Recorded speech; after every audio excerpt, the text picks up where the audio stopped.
there was an older couple that for 30 years had been, they'd every night just sit in front of the television in their chairs watching TV, and the husband said to his wife, I think we need a change. Let's do something exciting. And she's like, yeah, and she's imagining traveling and going out to dinner at different places and holding hands while walking on the beach. And she says, what would you like to do? And he said, let's swap chairs. I don't think that was quite the change she was looking for. And, so many of us, we often resist change. But change is part of our lives. Change is one thing we can count on, that things are going to change. And when we have a new year, we often think, well, what do we want different this year? What do we want to change from last year to this year? How is this year going to be different? How is this year going to be better? And so we set our goals and we make resolutions. And this week I heard somebody call it re-solutions. I had never heard that before, re-solutions to whatever's going on. And we do that here at Columbine too. We have a theme every year, and we then reveal it at the beginning of the year, and it's the staff's all, tight-lipped about it.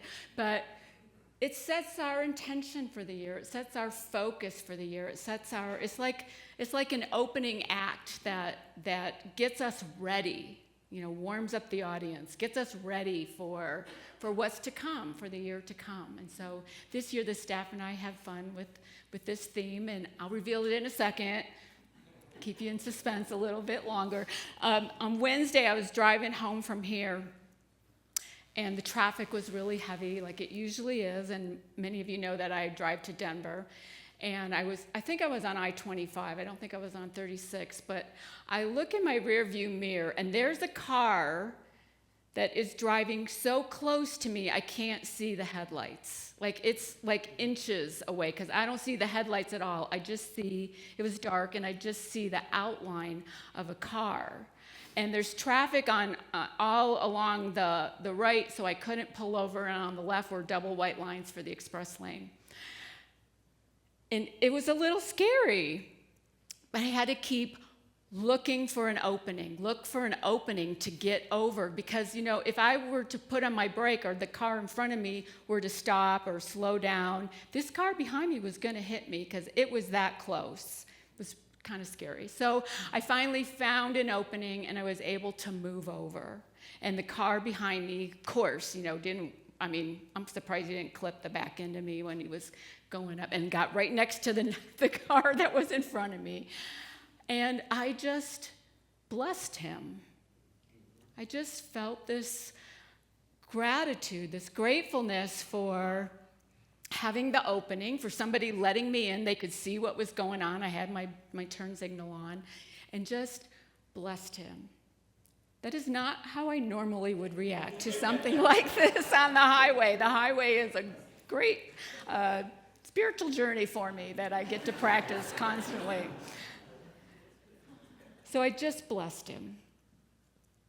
It was an opening. So this theme for 2025 for us is an opening. It was an opening to a practice. I hope that you will accept the invitation to open into this practice.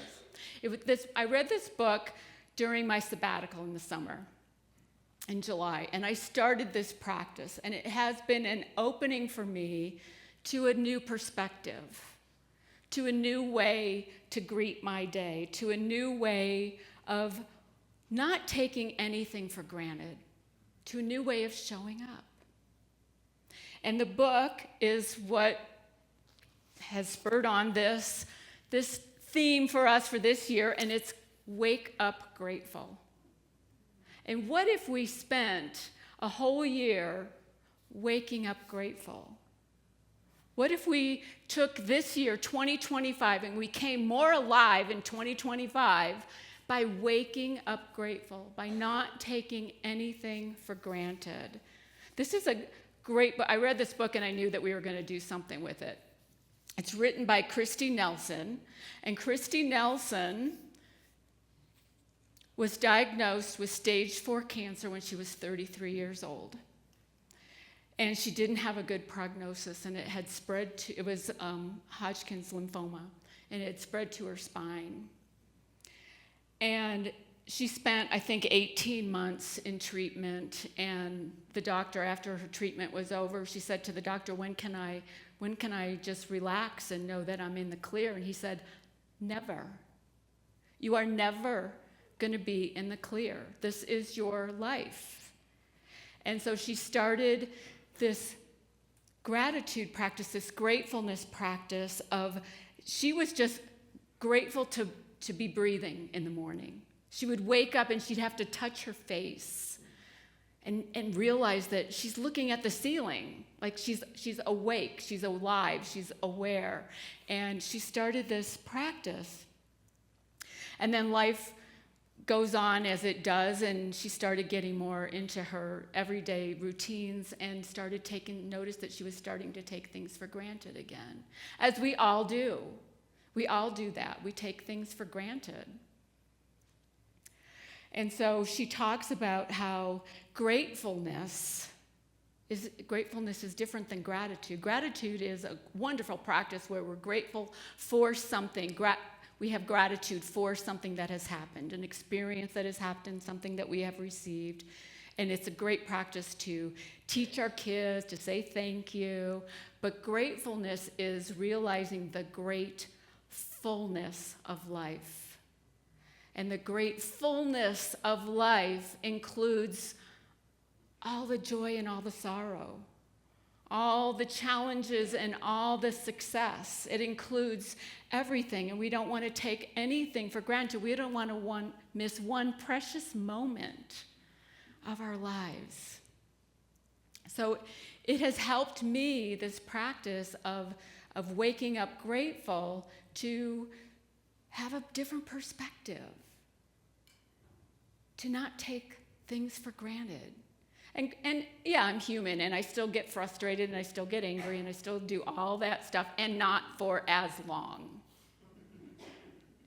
I'm able to often turn it around. I want you to just get a little glimpse of this author, Christy Nelson. She's 64 now, by the way. So she's come a long way. To Grateful Living really began in my early 30s when I was diagnosed with stage 4 cancer. And that's a time in life when we, I think, are very often accustomed to expecting life to go on forever. And we make big plans, and we have children and buy houses and lock ourselves into jobs and start thinking about retirement even.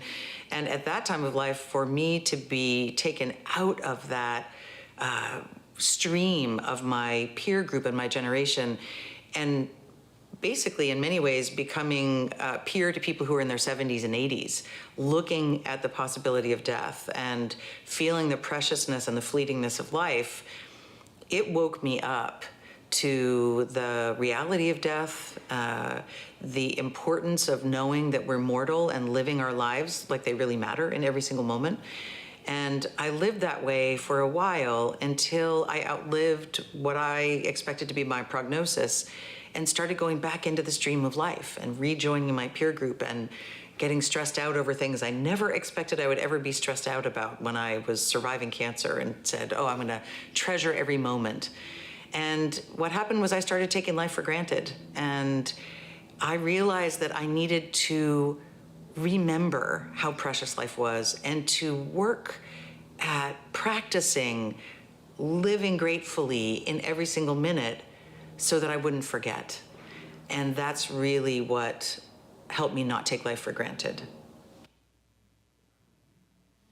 So I love that she says that we have to explore where we're at, and not take things for granted when we are taking them for granted. I started a practice after reading this book of every morning before I get out of bed, I think of 3 things that I'm grateful for. 3 things that I can be in the state of appreciation. And I've missed not 5 days since July. It's a practice that I've started, and it has really helped. And always I take one of those 3 is always for something that hasn't happened yet, that I'm thinking in advance for something that it hasn't happened. And so that's using our power of faith, our ability to trust, our ability to see without having physical evidence that it's true. She says this in the book about how it's a different perspective. It's a perspective shift to no matter what happens, I still know that every moment offers me something for which to feel thankful, and I might make myself available to the exploration. Make myself available to that exploration, that have that curiosity. That curiosity.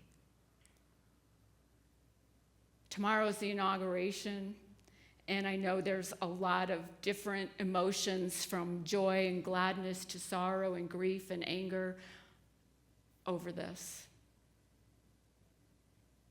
And we can take this time and to explore what we're feeling about that, and just find some way to be in a state of gratefulness.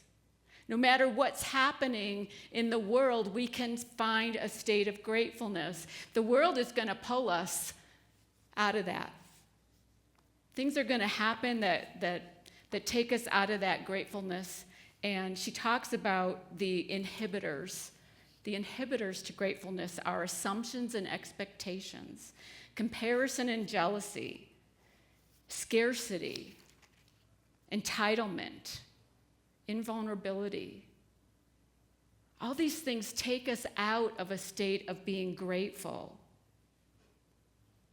We can explore them. Are we in this state? Are we in a feeling of entitlement?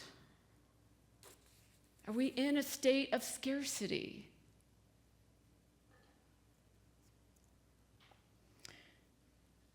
Brother David Steindl-Rast is known for grateful living, he's like the guru of grateful living. And Christy Nelson worked with him at the Network for Grateful Living. Grateful.org is the website. And he says it's not happiness that makes us grateful, it's gratefulness that makes us happy. We can all have the things we think should bring us happiness, but without gratefulness, contentment will be elusive. I've known many people who have what most of us would think are all the stuff, all the things, everything that they should be so grateful. And they're not happy because they're not grateful. Maybe it's a sense of entitlement. Maybe it's not enough. Whatever it is, gratefulness can help us change our perspective. It's that opening. We got to look for that opening. Look for that opening that will change our perspective to appreciate everything. We know in Prosperity Plus, which is starting this Wednesday, what we appreciate appreciates. That gratefulness and gratitude is that emotion, that thing that gets us shifted, that brings on abundance.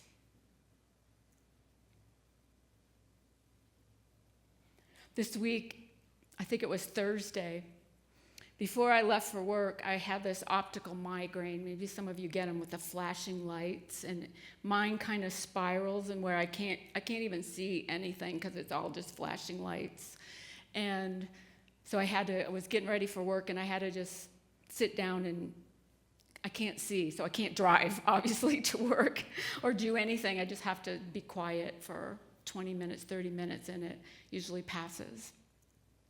And so I did, and then I drove here, and I got here, and another one. They don't usually come on that quickly.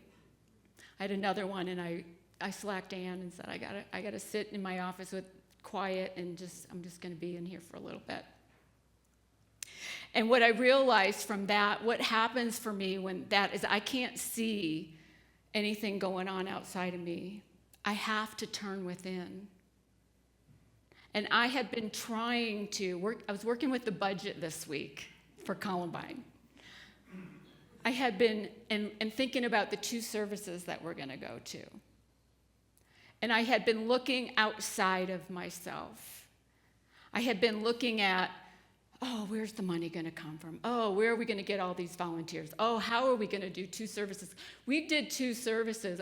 If you've started coming after the pandemic, we've done 2 services since the very beginning.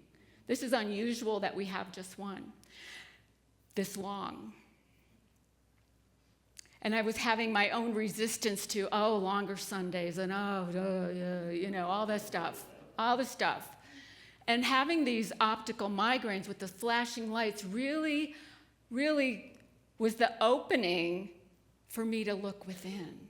What's going on? Why am I having all this resistance? Why am I looking outside to fill this space that we need here to go to 2 services? And I realized that I was not looking at the right thing. I had to go back to my power of faith. What do I believe? What do I believe? And what can I hold?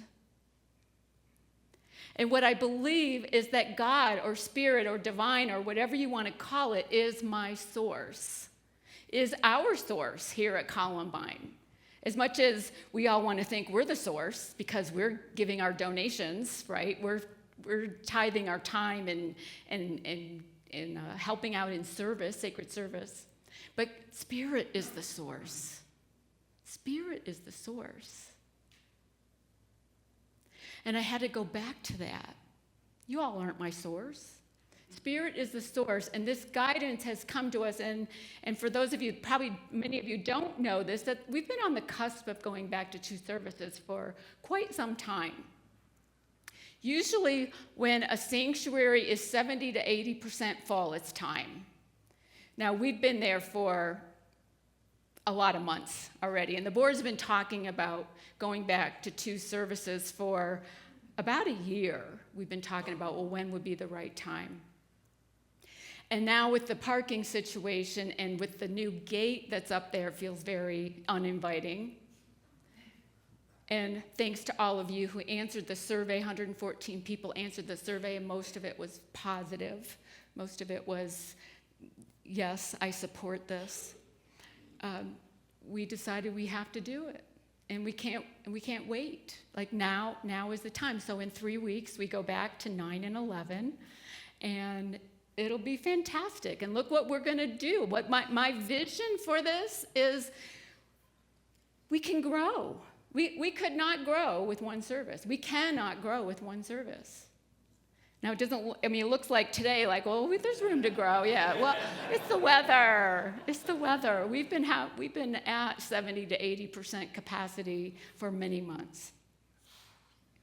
And so I needed to go in and get re-grounded in that truth, in that knowing. And I hold the vision that the money, we will have enough money.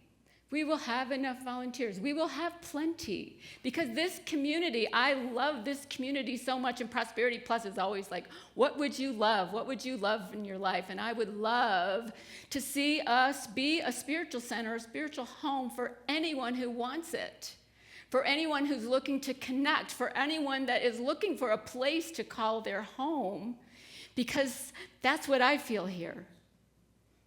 And I think people are hungry for that. I think they're looking for that. And we're here. We have this beautiful space, and we're here, and we're ready, and we've come. If you're watching online and you haven't come here yet and been in this sanctuary and been amongst these souls, come on in. You're missing out. And will it feel different? Of course it will. Every change that we go through feels different, and at first it's like, I don't want to do that, and me too. We love having all of us together, and And we have to allow ourselves to grow. We have to allow for the growth and the change and the people. And look at the momentum we have with our youth program. I mean, it's incredible. And our choir and the number of people that want to be in our choir. And it's just such a fantastic time to be here when so many other churches are declining or closing their doors. So many. And so one of the practices in the book is, before you go to bed, write down things that you have to do before you go to sleep. What are some things you have to do? And write them down or keep a mental note of them. What do you have to do? And make a tiny shift. I get to do that. I get to do that. Not I have to do that. I get to do that. You know, your have-tos, some people would give anything to have your have-tos. And so this tiny shift of saying, I get to do that. We get to go to 2 services. We get to. We get to grow. We get to remember who we are. We get to spread the word. So spread the word. When we go to 2 services, there's going to be a little more room, and bring your friends. This is an incredible place. Incredible place. And so with this book, Wake Up Grateful, we have some in the bookstore. And I just found this. The staff and I all have this Wake Up Grateful journal, gratitude journal, where you can write 3 things in that you're grateful for every day. It has a bunch of quotes. The book itself has practices and poems and quotes and stories, and I found it just very enlightening, very uplifting. And then Pat Foss just left this on my desk. I didn't know there was a Gratitude Explorer workbook that goes with the book also. I didn't see this on Amazon, so it's probably not on Amazon.